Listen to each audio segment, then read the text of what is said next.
बाबूजी, मैंने आप सबको यहाँ इसलिए बुलाया है क्योंकि हम सब मिलकर आज एक फैसला करेंगे। पिछले कुछ दिनों में इस घर में जो हुआ वो अच्छा नहीं था। जो झगड़े हुए वो नहीं होने चाहिए थे। बहू घर है, झगड़े तो होते ही रहते हैं। एक बात कहूँ देवयानी, इस तरह के आपस के छोटे मोटे झगड़ों में आपस में प्यार तो बढ़ता ही है ना।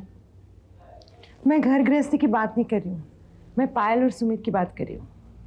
बेचारी सुमित को अपनी गलती का एहसास हो गया है, लेकिन पायल है जो अपने जिद पे अड़ी हुई है। ठीक है, उससे गलती हो गई, लेकिन इसका मतलब ये तो नहीं कि पायल अकड़ कर बैठ जाए। भाई अगर जिंदगी भर साथ रहना है तो इस तरह की बातें तो बर्दाश्त करनी पड़ेंगी। जिंदगी में ऊंच नीच तो होता ही रहता है। लेकिन एक बात मैं जरूर कहूंगा कि सुमित ने जो कुछ किया गलत किया। उसे ऐसा नहीं करना चाहिए था। सोचता हूं तो मुझे शर्म आती है, लेकिन तुम लोगों ने मुझसे ये बात छुपा कर क्यों रखी? अगर मुझे पहले से पता होता कि ये वही पूर्णिमा है जिसने सुमित को फंसाया था तो मैं बात आगे बढ़ने ही न देता। बाबूजी, हम नहीं चाहते थे कि बात आप तक पहुंचे, लेकिन हमें यह भी क्या मालूम था कि बात इतनी बढ़ जाएगी। हर इंसान गलती करता है, कोई भी इंसान दूध का धुला नहीं होता है। अगर इंसान गलती करना बंद कर दे तो वो भगवान ना कहा जाए। पहली बार जब सुमित ने गलती की थी तो उसने पायल से माफी मांग ली थी, लेकिन इस बार पूर्णिमा ने जो किया है ना वो जानबूझकर किया है। आप लोगों को भी उसे फिर से बिजनेस में इन्वॉल्व करने की जरूरत क्या थी? बिजनेस में सब कुछ जायज है। हम पूर्णिमा से रिश्ता नहीं बना रहे थे, उसकी कंपनी में पार्टनरशिप में एक प्रोजेक्ट करना चाह रहे थे। इसमें बुराई क्या है? ये उसी का नतीजा है जो बात आज यहाँ तक पहुंच गई है। ठीक है, जो हो गया सो हो गया। तुम लोग इस बात को लेकर झगड़ा क्यों कर रहे हो? देवयानी, क्या इसीलिए तुमने हमें यहाँ बुलाया था? नहीं बाबूजी, आज का दिन एक ऐसा दिन है कि मैं चाहती हूँ पायल और सुमित के बीच में जो भी गलतफहमियां है वो दूर हो जाए, वो दोनों एक हो जाए। ये कौन सी बड़ी बात है? हम पायल को समझाएंगे, वो समझ जाएगी। पायल को मैंने और सुमित ने बहुत समझाने की कोशिश की, लेकिन वो सुमित के साथ कॉम्प्रोमाइज करना ही नहीं चाहती। ये तो पति पत्नी का मामला है, और वैसे भी पायल अभी अभी इस हादसे से गुजरी है। उसके दिल पर यह बोझ इतनी जल्दी कैसे उतरेगा? धीरे धीरे सब ठीक हो जाएगा। मुझे नहीं लगता सब ठीक होगा। ठीक करने के लिए हम सबको इकट्ठे आना पड़ेगा। तुम ठीक कह रही हो, हम दोनों को एक होकर पायल को साथ देना होगा। भाभी, आप मेरी मदद करेंगी? अरे वाह, क्यों नहीं करूंगी। अच्छे काम के लिए मैं जरूर मदद करूंगी। बोलो मुझे क्या करना होगा? आज पायल का जन्मदिन है और मैं चाह रही हूँ कि हम सब इकट्ठे आकर उसे धूमधाम के साथ सेलिब्रेट करें। अरे वाह, ये भी कोई बोलने की बात है? इसमें पूछने की क्या जरूरत है? नहीं, मैंने सोचा कि कोई छोटी मोटी नोक झोंक को लेकर भाभी के दिल में कोई बात ना हो, क्लियर करना बेहतर है ना। ऐसी कोई बात नहीं है। इस तरह की छोटी मोटी बातों से हम लोग अगर अलग होते रहे तो घर गृहस्थी कैसे बसेगी? अच्छा बोलो मुझे क्या करना है? मैं चाह रही हूँ कि हम पायल का बर्थडे इतनी धूमधाम के साथ मनाएं कि वो सिर्फ पायल का बर्थडे नहीं रहे, वो पायल और सुमित की शादी का दिन हो जाए। फिर तो दोनों को एक होना ही पड़ेगा ना। लेकिन क्या पायल मानेगी? वो क्यों नहीं मानेगी? हर साल उसका बर्थडे मनाते ही है। हाँ। सालगिरह मुबारक हो बेटी। भगवान तुम्हें बहुत लंबी उम्र दे। जीती रहो, जीती रहो। बहुत बहुत मुबारक हो। लेकिन देखो पायल, ये मत समझना कि मैं तुम्हें खाली हाथ मुबारकबाद दे रहा हूं। भाई जेठ हूं, तोहफा देना मेरा फर्ज है, लेकिन तोहफा अभी नहीं, शाम को मिलेगा। मेरी तरफ से भी मुबारक हो। मैं भी तोहफा शाम को ही दूंगी। क्यों, आज शाम को कोई खास बात है? हाँ, हम सब तुम्हारा बर्थडे बड़ी धूमधाम के साथ मनाने वाले हैं। लेकिन ये अचानक आप लोगों को ख्याल कैसा आ गया?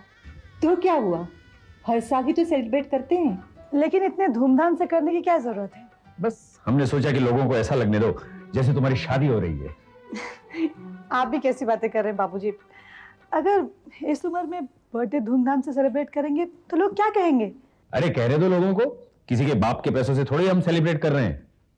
अरे लोगों को लगना चाहिए कि विशंबरनाथ दीवान की सबसे छोटी प्यारी लाडली बहू का बर्थडे मनाया जा रहा है। और एक बात याद रखना, आज तुम्हारा बर्थडे है। आज कोई गुस्सा नहीं, पुराने गिले शिकवे सब खत्म। आज से तुम नई जिंदगी शुरू कर रही हो। क्या हो गया पायल, तुम्हारी शक्ल क्यों इस तरह उतर गई? अब मुझे बात समझ में आई कि आप लोग मेरा बर्थडे इतने धूमधाम से क्यों सेलिब्रेट करना चाहते हैं। तो आप लोग मेरी भी एक बात सुन लीजिए। अगर आप लोगों को बर्थडे सेलिब्रेट करना है, मुझे कोई एतराज़ नहीं, लेकिन मेरी एक शर्त है, मेरे बर्थडे की पार्टी में सुमित नहीं आएगा। कैसी बात करी हो पायल? कोई दुश्मन के साथ भी ऐसा बर्ताव नहीं करता है। वो तुम्हारा पति है। जानती हूँ वो मेरे पति हैं और उन्हें इस बात का एहसास दिलाना चाहती हूँ। उसे एहसास हो गया है। कोई एहसास नहीं हुआ। आप लोगों ने पहले भी तो एहसास दिलाया था ना, तो क्या हुआ? देखो बेटी, अगर इस तरह दिल में बात रखोगी तो जिंदगी कैसे कटेगी। तुम्हें सुमित को माफ कर देना चाहिए। माफ कीजिए बाबूजी, ये मेरा और सुमित का मामला है। एक बार आप लोगों के कहने से मैंने उसे माफ किया था, लेकिन क्या हुआ, वो नहीं सुधरा। आप लोग वापस चाहते हैं कि मैं उसे माफ कर दूं, सब कुछ भूल जाऊं। कोई फायदा नहीं, क्योंकि वो कभी भी नहीं सुधरने वाले। अगर आप लोग मेरा बर्थडे इसलिए सेलिब्रेट करना चाहते हैं कि हम दोनों एक हो जाएं, तो मुझे बर्थडे ही नहीं सेलिब्रेट करना। जिस पार्टी में, जिस खुशी में मेरा खून, मेरा बेटा शामिल न हो, वो खुशी मेरे लिए गम के बराबर है। पायल, प्लीज आप लोग आगे मत बोलिए। अगर ये बात को हम लोग यहीं खत्म कर देंगे तो बेहतर होगा। और मैं एक बात और कहना चाहती हूँ, आज के बाद आप लोग मुझे और सुमित को मिलाने की कोशिश मत कीजिए। ये क्या सुन रहा हूं मैं? क्या सुन रहे हो? तुमने घर वालों की बेइज्जती की? मैंने किसी की कोई बेइज्जती नहीं की, सिर्फ अपना बर्थडे सेलिब्रेट करने से इनकार कर दिया। तुम अपने आप को समझती क्या हो? क्या चाहती हो तुम? मुझे अपनी जिंदगी जीने का अधिकार है कि नहीं? किसने तुमसे तुम्हारा अधिकार छीना है? तुम वैसे भी जिंदगी अपने तरीके से तो जी रही हो। दादी माँ और बाबूजी ने उन दोनों बहुओं से ज्यादा छूट तुम्हें दे रखी है। और क्या चाहती हो तुम? मुझे किसी भी चीज में तुम फोर्स नहीं करोगे। घर वालों की बात अलग है। अगर इतनी नफरत हो गई है मुझसे तो यहां क्या कर रही हो? चली जाओ यहां से। मुझे तुम्हारे साथ रहने में कोई खुशी हासिल नहीं हो रही, और यहां से जाने के लिए 1 मिनट भी नहीं लगेगा। लेकिन सिर्फ घर वालों के जज्बात और इस खानदान की इज्जत के खातिर रुकी हुई हूं। लेकिन एक बात याद रखो, अगर पानी सर से ऊपर उठ गया और मेरी बर्दाश्त करने की ताकत खत्म हो गई तो ये भी कदम उठा लूंगी।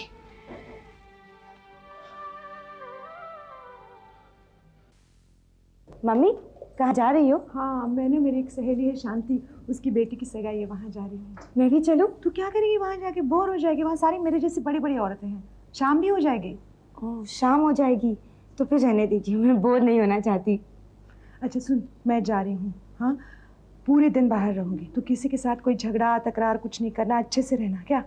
मम्मी, माँ तो भगवान का रूप होती है और भगवान की बात न मानने वालों को नरक में जाना पड़ता है, और मैं नरक में नहीं जाना चाहती। इतनी छोटी सी उम्र में तो स्वर्ग नरक की बातें भी करने लगी।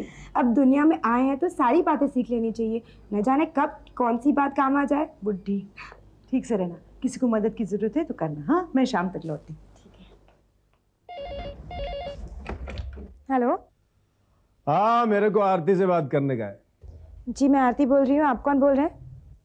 मैं रघु बोल रहा हूँ, डॉक्टर सिन्हा का कंपाउंडर। हाँ रघु बोलो, यहाँ कैसे फ़ोन किया? अब मैं बोलूंगा सच तो तुम समझोगी झूठ है। अरे जरूरत पड़ा है, इसके वास्ते फोन किया तेरे को। ज़रूरत? क्या ज़रूरत?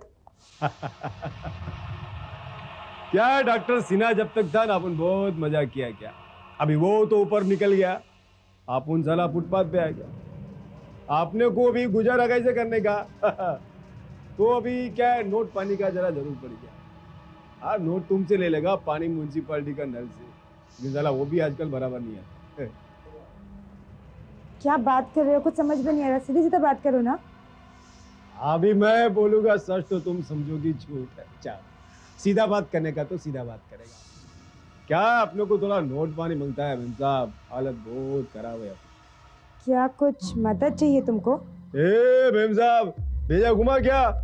मदद तुमको जरूरत है, आपने को नहीं है मदद का जरूरत। तुम कहना क्या चाहते हो? अभी मैं बोलूंगा सच तो तुम समझोगी है? अरे भाई, तुम इधर था डॉक्टर सिन्हा के पास है, बरसों तक उन्होंने तुमको पाला पोसा बड़ा किया, तब तब मैंने भी तुमको बहुत खिलाया पिलाया, मेरे को सब मालूम है। तुम्हारा बाप कोई दूसरा ही छे, फिर तुम्हारी माँ ने कोई तीसरा पकड़ लिया। शट अप, तुमको इससे क्या लेना देना? लेने का मेरे को है, देने का तेरे को है।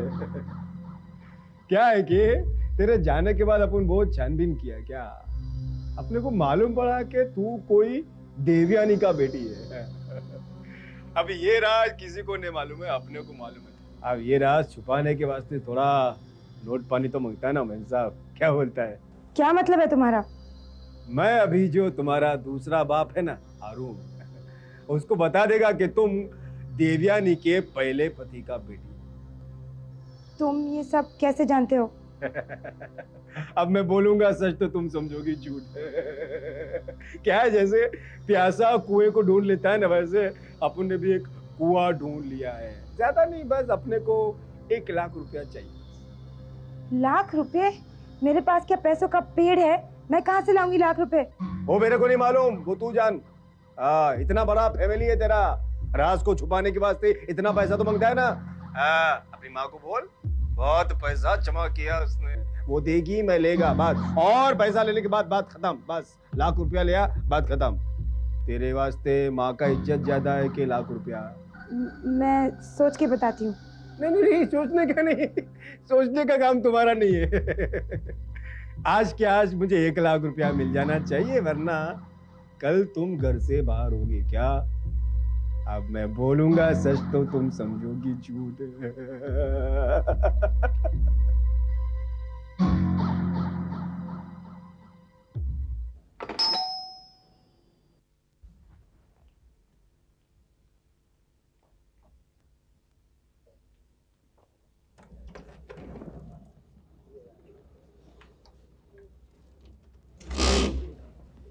क्या बात है, कुछ परेशान सी लग रही हो? जी कुछ नहीं।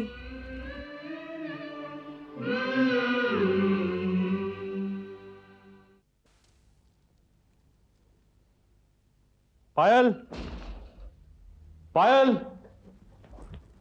पायल। क्या है? अरे पायल, इसमें 3 लाख रुपए हैं, जरा संभाल के रख दो। मेरे दोस्त के पैसे हैं, कल सुबह वापस करने हैं। लेकिन तुम्हारे दोस्त ने तुम्हें क्यों दिया रखने के लिए? अरे वो इनकम टैक्स का चक्कर है, उसके यहाँ रेट पड़ने वाली है, इसलिए उसने मुझे रखने के लिए दिए। तुम संभाल के रख दो ना। ये मुसीबत तुम घर पे क्यों लेके आए? अगर कुछ हो गया तो तुम्हारे साथ साथ घर वाले भी फंस जाएंगे। अरे वो मेरा दोस्त है, दोस्ती में ये सब करना पड़ता है। अच्छी तरह जानती हूँ तुम्हारे दोस्तों को, कल के दिन फंसा के जाएंगे ना, तब पता चलेगा। अब तुम मुझे भाषण मत दो, ये मेरी अपनी जिंदगी है, मुझे मालूम है क्या करना और क्या नहीं। जैसा मैं कहता हूँ तुम वैसे ही करो। ठीक है, लाओ दे दो, मैं रख देती हूँ। मेरा क्या जा रहा है? देखो, यहाँ वहाँ कहीं भूल से मत रख देना, जहाँ रखोगी मुझे बता देना, क्योंकि कहीं तुम मीटिंग में चली गई तो मैं ढूंढता नहीं रहूँ, किसी की अमानत है। अपने कमरे के हेडबोर्ड में रख दूंगी।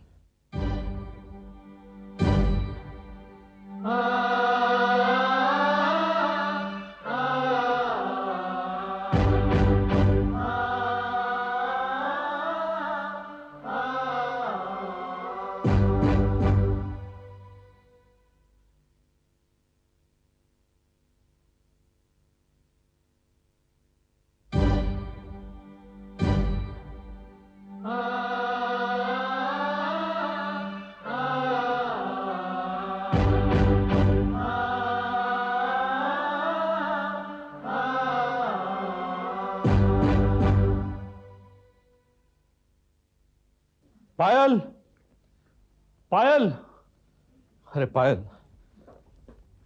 तुमने इसमें से पैसे निकाले हैं क्या? नहीं तो, मैंने तो बस बैग लेके जाकर रख दिया था, उसके बाद हाथ भी नहीं लगाया। इसमें 2 लाख रुपए हैं। 1 लाख रुपए कहाँ गया? मुझे नहीं मालूम। मैंने गिन कर 3 लाख रुपए रखे थे, तो 1 लाख रुपए क्या हवे में उड़ गया? ये बैग खा गया। तुम क्या कहना चाह रहे हो कि मैंने चोरी की है? मैं ये नहीं कह रहा हूं कि तुमने चोरी की है, मैं तो सिर्फ ये पूछ रहा हूं कि 3 लाख रुपए गए कहाँ? मैंने कह दिया ना, मुझे नहीं मालूम। तो ये जरूर किसी घर वाले का काम है। क्या हो गया तुम्हें? कैसे बातें कर रहे हो? हमारे घर वाले चोर हो गए? तुम्हें क्यों हुआ? भैया, मैंने पायल को 3 लाख रुपए दिए थे। हाँ। अब इसमें 1 लाख रुपए गायब है।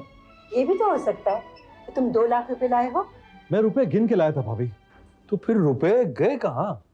ये भी तो नहीं कह सकते कि किसी चोर ने चुरा लिए। अगर चोर ले जाता तो 3 लाख रुपए ले जाता। हाँ, ये तो मैं भी सोच रहा हूं कि ये पैसे जरूरत के हिसाब से निकाले गए हैं, और ऐसी जरूरत चोर को नहीं, घर वालों को होती है। सीधे सीधे कहो ना कि तुम मुझ पर इल्जाम लगा रहे हो। मैं तुम पे इल्जाम नहीं लगा रहा हूं, मैं तुम्हारी गैर जिम्मेदारी की बात कर रहा हूं। तुम्हें पैसे संभाल के रखने चाहिए थे। मैंने तो संभाल कर ही रखे थे और तुम्हें बता भी दिया था कि कहाँ रखे हैं। देखो, एक तो तुमने गलती की है और ऊपर से मेरे साथ बहस कर रही हो। मैं बहस नहीं कर रही हूँ, सच कह रही हूँ। तुम सीधे सीधे ये क्यों नहीं कहते कि तुम्हें लगता है कि मैं चोर हूँ? मैं तुम्हें नहीं कह रहा हूं, घर में और भी तो लोग हैं। तुम्हारे कहने का क्या मतलब है सुमित? हम पर इल्जाम लगा रहा है?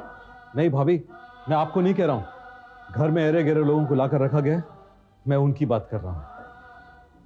कहीं तुम रोहित के लिए तो नहीं कह रहे हो? मैं रोहित के बारे में नहीं कह रहा हूं। रोहित तो हमारे घर का मेंबर है। मैं समझ गया, तुम्हारा इशारा आरती की तरफ है। नहीं सुमित, मुझे आरती पर पूरा विश्वास है। ये बच्ची ऐसा नहीं करेगी। हाँ भाभी, आप बिल्कुल ठीक कह रही हैं। आरती ऐसा नहीं कर सकती। ये तुम्हें क्या हो गया है? क्या बोल रहे हो तुम? लाख रुपए तो मेरे गए हैं, मैं तो कुछ भी बोल सकता हूं। मुझे मेरे लाख रुपए वापस कैसे मिलेंगे? अगर तुम्हें ऐसा लगता है घर में से किसी ने पैसे गायब किए हैं तो पुलिस कंप्लेंट करो। अपने आप छानबीन हो जाएगी और असली चोर पकड़ा जाएगा। हाँ भाभी, कुछ ना कुछ तो करना ही पड़ेगा। चोर का पता भी लगाना होगा और 1 लाख रुपए हासिल भी करना होगा।